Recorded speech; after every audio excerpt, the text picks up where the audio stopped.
당신 멋져라는 말이 있습니다. 이 말은 당당하게 살자, 신나게 살자, 멋있게 살자, 져주며 살자라는 말의 뜻이라고 합니다. 여러분, 멋진 사람이 되시기 바랍니다. 우리가 이 멋진 사람이 되기 위해서는 먼저 당당하게 살아야 될 이유가 있습니다. 여러분은 바로 하나님의 자녀들이기 때문입니다. 하나님께서 이 세상의 수많은 사람들 가운데서 우리를 택하셔서 하나님의 자녀가 되게 해주셨으니까 오늘 우리는 이 세상에서 가장 멋진 사람이 되어야 되지 않겠습니까? 그래서 우리가 멋진 사람으로 살기 위해서 당당하게 살아야 되는 것입니다. 너희는 택하신 족속, 왕 같은 제사장이라고 말씀하셨지 않습니까? 그러므로 오늘 우리는 누가 뭐래도 하나님이 이 세상에서 나를 가장 존귀하게 창조해 주셨다. 나는 이 세상에서 가장 소중한 작품이다. 그런 자부심을 가지고 당당하게 사는 여러분이 되시기 바랍니다. 또 여러분, 신나게 살아야 됩니다. 하나님이 우리에게 생명을 주시고 이 세상에서 살게 하셨지 않습니까? 그러므로 오늘 우리는 이제 삶이 좀 힘들고 어렵고 또 내 안에 고통이 있다라고 할지라도 하나님이 내게 주신 생명을 생각하며 또 이 땅에서 살게 해주신 그 놀라운 은혜를 생각하며 항상 기뻐하며 또 우리가 신나게 살아야 될 줄로 믿습니다. 여러분, TV에 나오는 가수들 보세요. 신나게 노래하잖아요. 오늘 우리가 믿음으로 사는 사람 더욱더 믿음의 노래를 힘차게 불러야 될 줄로 믿습니다. 그리고 멋있는 삶을 살아야 됩니다. 여러분, 누가 뭐라고 해도 오늘 우리가 멋지게 살아야 되는 것 아니겠습니까? 우리는 이 세상에서 멋지게 살기 위해서는 내 눈앞에만 보이는 그 현실 앞에서 우리가 답답해하지 마시고 우리는 하나님의 영광을 바라보며 하나님께서 나를 멋지게 인도해 주시고 멋지게 만들어 주시고 멋지게 살게 해 주실 것을 확신하며 멋지게 사시기를 바랍니다. 그래서 여러분, 이 세상에서 하나님이 나를 만들어 주셨고 또 이 세상에 살게 해 주셨고 수많은 사람들 가운데서 나는 가장 멋진 사람이다. 그런 자부심을 가지고 그런 자긍심을 가지고 사는 여러분이 되시기를 바랍니다. 그리고 중요한 게 뭡니까? 져주며 살아야 됩니다. 멋진 사람이 되기 위해서는 오늘 여러분 좀 져주며 살자라고 하는 거죠. 하나님도 여러분 야곱과 씨름할 때 져줬잖아요. 하나님 힘이 없어서 져줬습니까? 아니잖아요. 야곱에게 힘을 주기 위해서, 야곱을 신나게 살게 하기 위해서 그냥 져준 거예요. 오늘 우리도 여러분 져주며 사는 여러분이 되시기 바랍니다. 집에서도 좀 져주시기 바랍니다. 남편에게 좀 져주는 아내가 돼야 돼. 남편도 아내에게 좀 져줘야 돼. 이길 수 있잖아요. 그냥 한번 져주는 거예요. 그러면 상대방이 신나는 거 아니겠습니까? 교회 안에서도 마찬가지입니다. 내가 져주는 거예요. 여러분, 우리는 이 땅 위에서 져줄 때에 가장 멋진 삶을 살 수 있다라고 하는 것입니다. 힘없는 사람 앞에서 괜히 폼 내봐야 여러분 그게 멋진 삶이 아니잖아요. 오늘 내가 힘이 있을 때 내가 져줄 때에 정말 상대방이 나를 통해서 기쁨을 얻는 것 아니겠습니까? 그래서 오늘 우리는 정말 약한 자 앞에서 폼 잡지 말고 그들을 격려해주고 그들을 지지해주고 그들을 위로해주고 그들을 사랑해주는 그러한 진정한 성자의 삶을 살기 위해서 우리 스스로 져줄 수 있는 여러분이 되시기 바랍니다.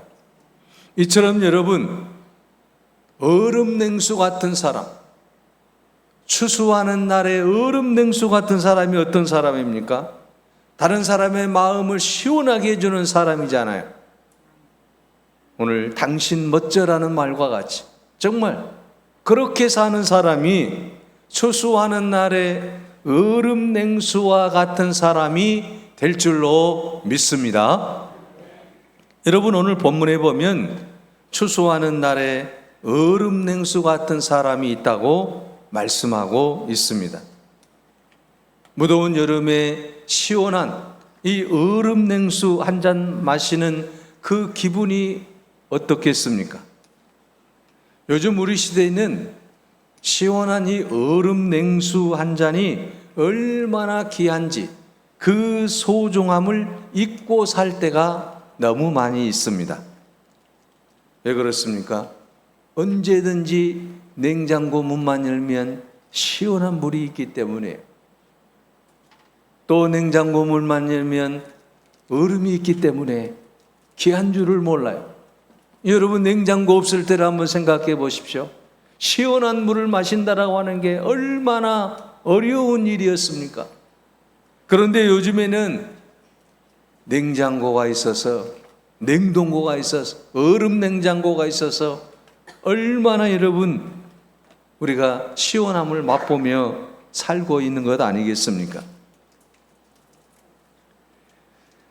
그런데 여러분, 오늘 본문의 말씀을 배경을 보게 되면 지금으로부터 약 3,000년 전의 이야기예요.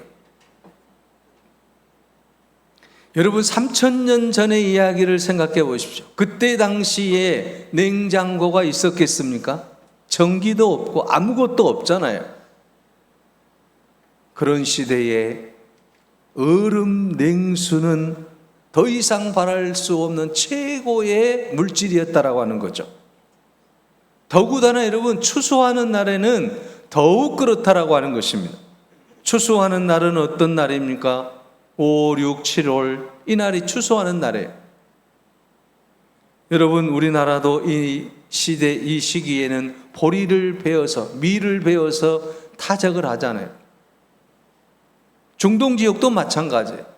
그러니까 이때가 뜨거운 날씨고, 또 이 보리나 밀을 추수하고 이제 탈곡을 할 때라고 하는 것은 정말 더운 날씨였다라고 하는 것입니다.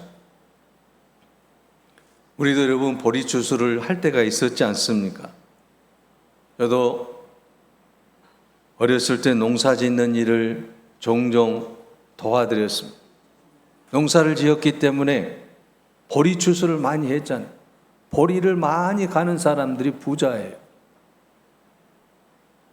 여러분, 이 보리 추수를 할 때 가장 힘든 게 뭡니까? 타작을 할 때잖아요. 보리 수염이 옷 속에 파고들어서 여간 고통스러움이 이제 가시지 않는다라고 하는 거죠.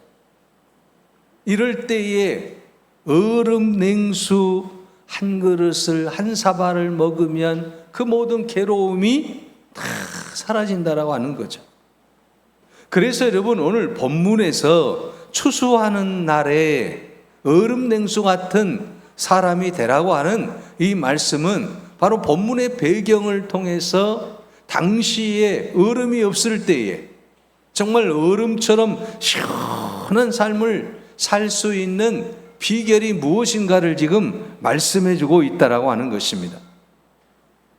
그래서 여러분, 이 추수하는 날이라고 하는 것은 단순히 무더울 때만을 가리키는 것이 아니고, 또는 밀이나 또는 보리를 추수할 때만을 가리키는 것이 아니고, 오늘 우리의 인생에 힘들고 고통스러울 때도 말하기도 합니다. 인생은 추수의 기쁨도 있지만 그 추수의 기쁨을 얻기 위해서는 무더운 여름 날씨에 보리 추수를 할 때 겪게 되는 그 고통을 겪어내야 된다라고 하는 것입니다. 그럴 때 우리는 기쁨을 느낄 수 있다라고 하는 것이죠. 오늘 본문의 배경은 여러분, 잠언의 주인공인 솔로몬 시대지 않습니까? 솔로몬 시대의 왕궁에는 이스라엘 북쪽에 있는 레바논의 높은 산이 있는데 헬몬산이 있어요. 이 헬몬산은 만년산입니다. 그래서 이제 이 만년산에서 얼음을 채취해 가지고 무더운 여름에 먹었다라고 하는 거죠. 어디에서요? 왕궁에서. 다른 백성들은 못 먹죠. 그 헐몬산의 그 만년설에서 이제 얼음을 갖다 보관해 놓았다가 여름에 이 왕들이 시원하게 먹었다라고 하는 것입니다. 그래서 오늘 본문의 말씀에서 얼음 냉수를 이야기하고 있는 것은 그 배경하에서 그것을 사람에게 비유하고 있다라고 하는 것이죠. 그러면 어떤 사람이 이 무더운 여름에 시원하게 먹는 얼음 냉수와 같은 사람이라고 했습니까? 오늘 본문 잠언 25장 15절을 보십시오. 충성된 사자는 그를 보낸 이에게 마치 추수하는 날에 얼음 냉수 같아서 그랬습니다. 여러분, 얼음 냉수 같은 사람이 누구라고 말하고 있습니까? 충성된 사자다라고 말하고 있습니다. 자, 여러분, 여기서 말하는 사자는 누굽니까? 왕의 명령을 받고 왕을 대신해서 다른 나라에 가서 애교 문제를 해결하는 사람이에요. 요즘에도 여러분, 나라와 나라 사이에 여러 가지 문제가 있지 않습니까? 이런 문제들을 해결하기 위해서 대통령이 특사를 보내지 않습니까? 지금 우리나라도 여러분 미국과의 관세 협약을 위해서 장관을 보냅니다. 특사를 파송합니다. 그래서 애교 문제를 해결하려고 하는 모습을 볼 수가 있습니다. 이렇게 중요한 국가적인 문제가 있을 때에 왕을 대신해서 애교적인 문제를 해결하기에 파송받은 사람을 사자라고 하는 거죠. 또는 특사라고 우리말로 하고 있죠. 그런데 여러분, 이 사자에게 가장 중요하게 요구되는 것이 무엇입니까? 그것이 바로 충성이라고 하는 것입니다. 자신을 파송한 대통령을 위해서, 자신을 파송한 왕을 위한 충성된 마음이 없이는 결코 주어진 일을 감당할 수 없다라고 하는 것입니다. 여러분, 왕의 특사, 대통령의 특사, 애교 문제, 여러분 국가의 문제가 달려있는 것 아니겠습니까? 국가의 운명이 달려있다라고 하는 거죠. 애교를 잘하느냐 못하느냐에 따라서 완전히 달라지기 때문이라고 하는 것입니다. 그래서 왕은 이 사자를 파송해 놓고 노심초사합니다. 문제가 잘 풀릴까? 또 큰 어려움은 없는 것일까? 우리나라에 손해는 없을까? 가슴을 졸이면서 기다리고 있는데 파견된 그 사자가 돌아와서 하는 말이, 왕이시여, 모든 문제가 잘 풀렸습니다. 이렇게 보고를 하게 되면 이 왕의 마음이 어떻습니까? 시원해진다라고 하는 거죠. 얼음 냉수와 같은 그러한 이제 시원함을 느끼게 된다라고 하는 거예요. 그러니까 이 충성된 사자가 왕의 명령에 충성해서 애교 문제를 잘 이제 해결하고 돌아와서 왕이시여 기뻐하시기 바랍니다. 이렇게 이야기를 해줄 때에 그 왕의 마음이 얼음 냉수를 마신 것과 같이 시원해진다라고 하는 거죠. 그래서 이 충성된 사자를 얼음 냉수와 같은 사람이다, 이렇게 표현하고 있는 것입니다. 사랑하는 여러분, 오늘 우리는 이 세상에 하나님의 사자로 세상에 파송을 받은 하나님의 특사인 것을 믿으시기를 바랍니다. 여러분을 이 세상의 특사로 하나님이 지금 파송해 주신 거예요. 얼마나 감사합니까? 하나님이 나를 이 세상에 하나님의 특사로 지금 애교관으로 파송해 주신 거예요. 그래서 이 세상에서 하나님의 그 뜻을 전하는 거예요. 그 뜻이 무엇입니까? 얼음 냉수같이 다른 사람의 마음을 시원하게 해주라는 것 아니겠습니까? 그래서 여러분, 하나님이 나를 통해서 기뻐하실 수 있도록 우리가 충성된 하나님의 일꾼으로서 이 세상에서 하나님 앞에 기쁨을 돌려드리고 또 이웃에게 기쁨을 주는 그런 추수하는 날의 얼음 냉수와 같은 아름다운 삶이 우리 가운데 펼쳐지시기를 바랍니다. 그래서 여러분, 이 충성이라고 하는 말은 무슨 말입니까? 생명을 드리기까지 헌신한다라고 하는 뜻이 포함되어 있어요. 충성된 사자. 이 충성이라고 하는 말씀, 요한계시록 2장 10절에도 내가 죽도록 충성하라, 그리하면 내가 생명의 면류관을 내게 주리라고 말씀하고 있지 않습니까? 여러분, 이 충성이라고 하는 말은 헬라어의 피스토스라고 하는 말이에요. 이 피스토스라고 하는 말은 충성이라고 하는 말도 있지만 신실하다는 뜻도 담겨져 있어요. 또 이 피스토스라고 하는 말은 믿는 자라는 뜻도 담겨져 있습니다. 다시 말하면 이 충성이라고 하는 그 말의 뜻을 우리가 살펴보게 되면, 오늘을 통해서 보게 되면 이 사람은 신실한 사람이다. 이 사람은 믿음의 사람이다. 이 사람은 하나님이 기뻐하는 사람이다. 이런 뜻이 담겨져 있다라고 하는 것입니다. 그래서 충성된 사람은 한번 약속한 것은 내가 손해를 보더라도 반드시 지키고 하나님 앞에 영광을 돌리고 또 이웃에게 기쁨을 주는 그런 존재가 되어야 된다라고 하는 것입니다. 그래서 여러분, 오늘 우리가 이 충성된 사자가 되기 위해서는 세상 사람들이 우리를 보면서 저 사람은 믿을 만해, 정말 저 사람은 신뢰할 만해, 이렇게 말할 수 있는 사람이 되어야 된다라는 것입니다. 그래서 우리가 하나님 앞에서 또 이웃 앞에서 신실한 사람이 되어야 될 줄로 믿습니다. 믿는 사람이라고 하는 것은 신실한 사람이라는 뜻이 담겨져 있는 거예요. 그래서 우리는 하나님의 영광을 위해서 우리가 신실한 그리스도인으로서, 충성된 그리스도인으로서 하나님 앞에 영광을 돌려야 될 줄로 믿습니다. 영국 런던에 있는 미술관에는 콘트티라고 하는 화가가 그린 충성이라는 제목의 그림이 걸려 있습니다.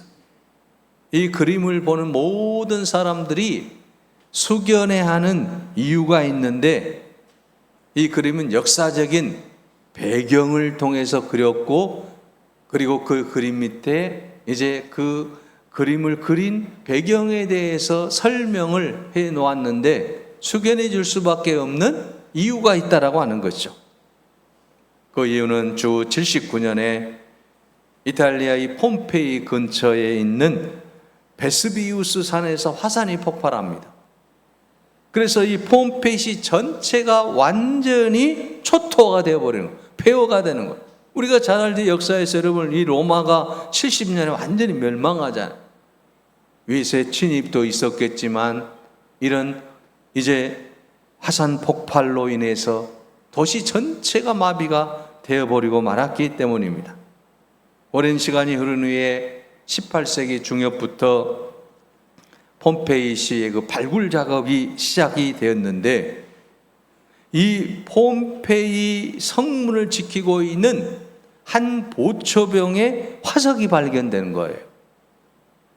화산이 폭발하면서 이 폼페이시가 불바다가 되어 있을 때 성 안에 있는 모든 사람들이 살기 위해서 다 성을 빠져나가는 때였습니다. 그런데 한 파수병은 용암이 밀려오는 그 죽음의 공포에도 아랑곳하지 않고 여전히 부동 자세로 이제 창을 굳게 잡은 채 성문을 지키고 있다가 용암을 온몸에 맞고 뒤집어 쓰고서 화석이 되어버렸던 거죠. 이 병사를 모델로 해서 그림을 그리고 작가는 그 밑에 충성이라고 하는 제목을 붙여 넣었던 것입니다. 목숨이 때려온 상황인데 도망가면 되는데 자기의 그 책임을 감당하기 위해서 그대로 화석이 되어버린 이 병사가 진짜 충성스러운 신하였다, 충성스러운 병사였다, 이걸 알려주고 있는 거예요. 여러분, 이렇게 자기 일에 성실하게 충성스럽게 감당할 수 있는 사람, 충성된 이런 사람을 하나님께서 오늘 또 찾고 계신 줄로 믿습니다. 하나님이 내게 맡겨주신 사명, 하나님이 내게 맡겨주신 그 모든 것들, 우리가 최선을 다해 책임을 감당할 수 있는 여러분이 되시기를 바랍니다. 오늘 본문에 추수하는 날에 얼음 냉수 같은 사람을 충성된 사람이라고 말하고 있습니다. 얼음 냉수 같은 사람은 충성된 사람이에요. 그리고 이어서 또 말씀합니다. 주인의 마음을 시원하게 하는 사람이 얼음 냉수와 같은 사람이다라고 말입니다.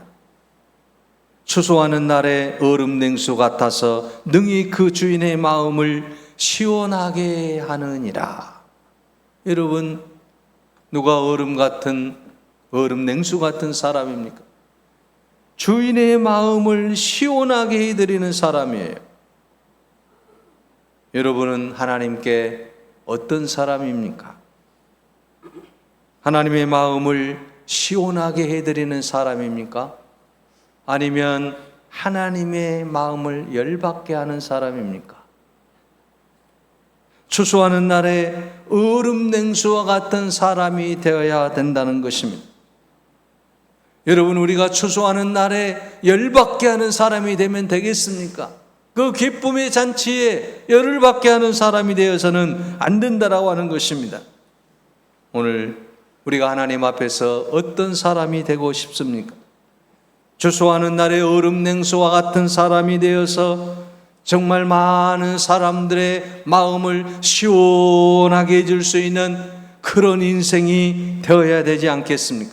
그래서 주인의 마음을 시원하게 해드릴 수 있는 그런 인생이 되어야 될 줄로 믿습니다. 고린도전서 여러분 16장에 보면 바울 사도가 스데바나와 브루나다와 아가이고에 온 것을 기뻐하노니라고 말하면서 그들이 나의 마음을 시원하게 했다라고 말씀하고 있습니다.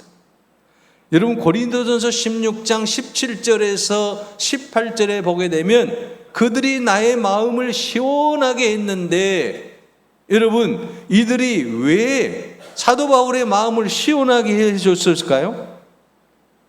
고린도전서 16장 15절에 보게 되면 형제들아, 스데바나의 집은 곧 아가야의 첫 열매요 또 성도 섬기기로 작정한 줄을 너희가 아는지라고 말씀하고 있습니다. 바울이 그들로 인해서 그의 마음이 시원한 이유가 뭡니까? 그들이 성도 섬기기를 작정했기 때문에, 성도들을 잘 섬겼기 때문에, 다른 사람들을 잘 섬겼기 때문에 사도 바울의 마음이 시원해졌다라고 하는 거예요. 사랑하는 여러분, 오늘 우리가 누군가를 섬길 때에 주인의 마음을 시원하게 해줄 줄로 믿습니다. 또 내 마음도 시원하게 될 줄로 믿습니다. 독일 홈볼트 대학교의 성교학 교수이자 아프리카 선교사인 하이닌 왈츠라고 하는 분이 계시는데, 이분이 미국의 한 교회를 방문해서 저녁 집회를 하는 가운데 많은 대접을 받고 극진한 섬김을 받았습니다. 그래서 목사님께 물었습니다. 아니, 저분은 어떤 분인데 저렇게 섬김을 잘하십니까? 아무 일도 하지 않는 분이십니까? 집에만 계시는 분입니까? 시간이 남아돌아서 저렇게 열심히 섬깁니까? 이렇게 물었습니다. 그랬더니 담임 목사님이 아닙니다. 그분은 직장도 있고 가정도 있고 또 사회에서도 위치가 높은 분인데 이분은 자기 시간을 쪼개서 이렇게 열심히 섬기고 있습니다. 그래서 이 왈츠 선교사님이 놀라가지고 그 성도님에게 물었다고 합니다. 바쁜 중에도 이렇게 매일 교회에서 섬길 수 있었던 그 비결이 과연 무엇입니까? 그때 그 성도가 이렇게 대답을 했다고 합니다. 건강한 그리스도인이라고 한다면 마땅히 해야 할 일이라고 생각합니다. 섬김은 시간이 날 때 하는 것이 아니라 시간을 만들어서 하는 것입니다. 섬김은 사명이기 때문입니다. 여러분, 시간이 날 때 하는 것이 아니라 시간을 내가 만들어서 하는 거예요. 물론 여러분 시간이 많이 있기 때문에 이제 우리가 시간을 들여서 섬길 수도 있죠. 또 여러분 시간이 없을 때에도 여러분 섬길 수 있는 법은 뭡니까? 그 시간을 쪼개는 거예요. 그래서 이 일을 통해서 하나님께 영광을 돌려야 되겠다, 그런 마음을 가질 때에 우리는 섬길 수 있다라고 하는 것입니다.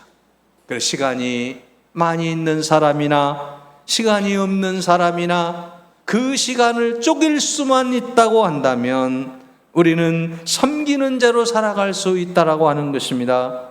그래서 예수님께서 마가복음 10장 45절에 말씀합니다. 인자에 온 것은 섬김을 받으려 함이 아니요 도리어 섬기려 하고 자기 목숨을 많은 사람의 대속물로 주려 함이니라. 예수님께서도 섬기기 위해서 이 세상에 오셨다라고 말씀하고 있습니다.